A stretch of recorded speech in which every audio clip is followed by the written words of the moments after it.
Inamin ng pamunuan ng Department of Public Works and Highways o DPWH, Nueva Ecija 2nd District Engineering Office DEO, na bagamat ang kanilang ahensya ay karaniwang nakatutok sa mga pangunahing infrastruktura, ay patuloy pa rin silang sumusuporta sa mga komunidad ng Cabanatuan City sa pamagitan ng mga proyekto sa kalsada at pagbaha sa mga barangay na may matinding pangangailangan sa naturang infrastruktura.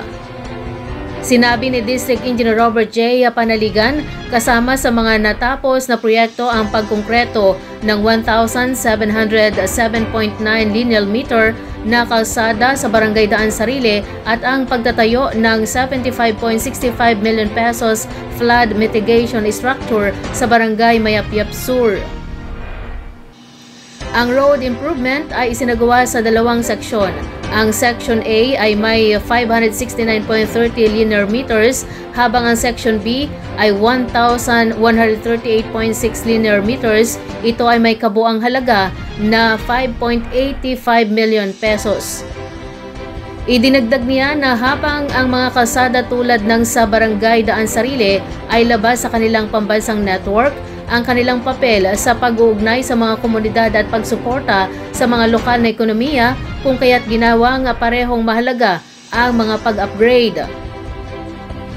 Samantala sinabi ni OIC Assistant District Engineer Leonora Cruz na ang 326 linear meter flood mitigation structure sa kabaan ng Baca River ay nagtatampok ng two-berm configuration na may steel sheet pile foundation, concrete beam coping at concrete slope protection para maiwasan ang erosion at matiyak ang pangmatagalang katatagan.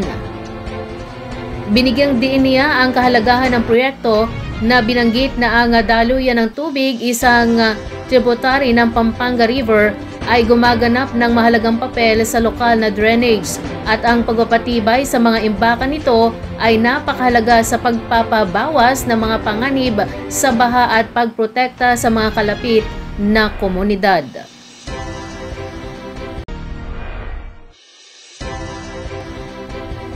Idinaos kamakailan sa Sangguniang Panlunsod Session Hall ang graduation ceremony at distribution of training support fund para sa 75 scholar mula sa iba't ibang barangay sa syudad ng City Livelihood and Cooperatives Development Office o CLCDO.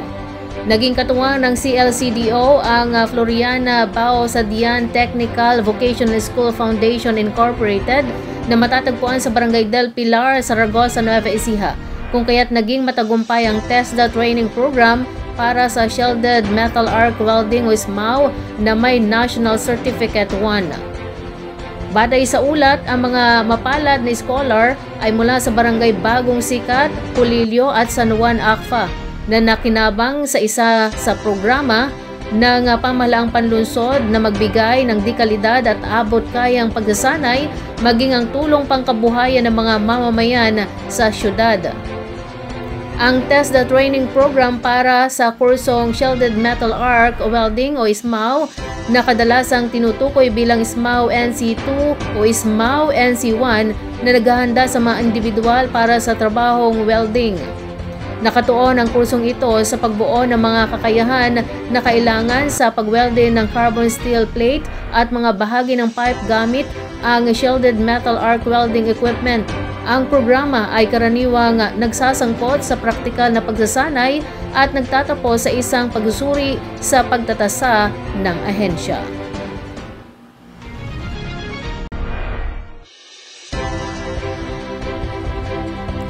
Nakatanggap ng mga plaque ang 4 na kooperatiba at asosasyon ng mga magsasaka sa Nueva Ecija bilang pagkilala kasunod ng kanilang pagsisikap sa pagtataguyod ng mga makabagong teknolohiya sa pagsasaka sa ika-47 anibersaryo ng PhilMec at ika-26 na Post-Harvest Loss Prevention Week nitong Mayo 28.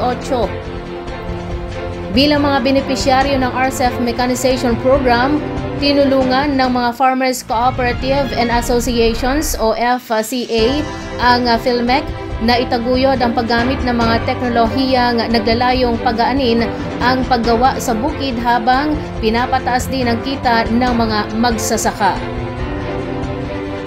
Ang kooperatiba ng agrikultura ng Santor, Bungabon ay kinilala sa pagsusulong ng mga teknolohiya sa pagtatatag ng pananim sa pamagitan ng kampanyang advokasya ng makinaryang pantanim, Pusnayan sa Palayan. Sa kanilang Rice Precision Seeder na ipinagaloob ng programa na nakatulong ang teknolohiya sa pagpapababa ng paggastos sa paggawa at pinahusay ang pagtatanim. Ang kanilang pakikilahok sa kampanya ay nagbigay daan sa kanila na mahikayat ang mga magsasaka na subukan ang makabagong paraan ng pagtatanim ng palay. Kinilala rin ang South Nueva Ecija Seed Growers Multipurpose Cooperative sa pagpapakilala ng riding type transplanter sa mga magsasaka sa pamagitan ng kanilang mga positibong testimonya. Ang Laur Farmers Association ay kinilala din sa kanilang aktibong pakikilahok sa mga programa sa pagbuo ng kakayahan na nakatuon sa price machine maintenance. Ito ay nagpapahintulot sa kanila na tulungan ang iba pang mga magsasaka na magsagawa ng wastong operasyon at pagpapanatili sa kanilang mga makina para mapahaba ang serbisyo nito. Ang Makabilog Maynabo Tambo Irrigators Association ay kinilala para sa kanilang aktibong pakikilahok sa pagsasanay sa kakayahan ng pagpapatuyo at paggiling na epektibong binabawasan ang mga pagkalugi sa post-harvest habang pinapalaki rin ang ani sa butil at kakayahang kumita ng malaki.